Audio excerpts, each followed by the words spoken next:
Hello and welcome back. This is another fourth grade decimals video. In this video, we're going to be working on how to convert decimals to fractions and mixed numbers. Okay, so here's the first one we're going to do. We're going to write 0.6 as a fraction. And if possible, we're going to simplify it if we can. So if you haven't checked out my previous video I did on converting fractions to decimals, you might want to do that first because that will make this part very easy or a lot easier.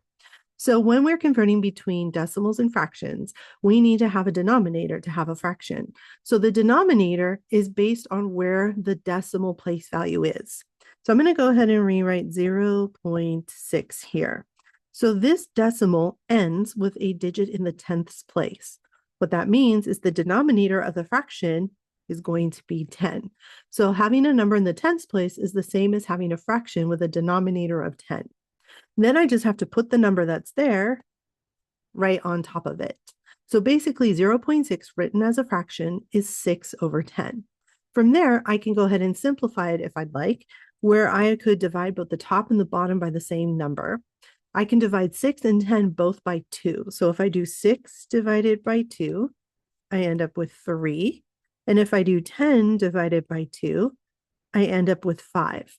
So 0.6 is the same as 6/10 or 6 over 10, and the same as 3/5. Okay, here's our next one. We're going to write 0.11 as a fraction. So I'm going to go ahead and rewrite it here, 0.11. So remember the denominator is determined by where or what place value the decimal ends at. So the end of the decimal is right here, and that place value is the hundredths place. So that means the fraction version of this amount would have a denominator of 100 because it's in the hundredths place. Then I just have to take the number that is there as a decimal and put it right on top. So 0.11 is written as 11 over 100 as a fraction. Now, as a fraction, I'm not able to simplify that because 11 is a prime number, which means it can only be divided by 1 or 11. And 100 cannot be divided by 11 without getting something left over. So that means this is the simplified fraction. Okay, here's the next one. We're going to write 0.09 as a simplified fraction.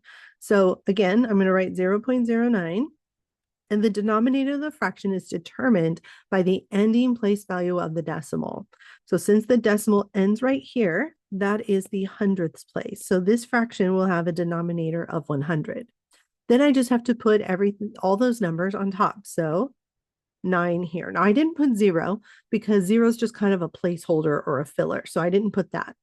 So 9 over 100 would be the fraction for this one. Then I would check to see if I can simplify it. And in this case, I don't believe there's any way for me to simplify 9 over 100. So this would be my final answer. Okay, here's the next one. I'm going to write 0.03 as a fraction. So I'm going to first start and rewrite it here, 0.03. Now this decimal ends right here, and that digit is in the hundredths place. So that makes the denominator of the fraction going to be 100. Then I just have to put the decimal numbers on top of that. I didn't put the 0 because in that case, the 0 is just kind of a placeholder so that the 3 is not in the tenths place. So this would be my final answer. I did check to see if I can simplify it, but the only thing I can divide 3 by is another 3, and you can't divide 100 by 3 without getting something left over. So this would be my final answer. 0.03 is written as 3 over 100. Okay, here is our next one, and this is our final example for today's video. We're going to write 0.06 as a fraction. So I'm first going to write it as a decimal. And then I noticed that the decimal ends in the hundredths place. So that means the denominator of the fraction is going to be 100. And I'm just going to put that 6 right on top of there. Now I can divide 6 and 100 by 2. So that means I can simplify this. I'm going to divide this by 2 and this by 2. So 6 divided by 2 is 3, and 100 divided by 2 is 50. So 0.06 written as a fraction could be 6 over 100, but a simplified fraction would be 3 over 50.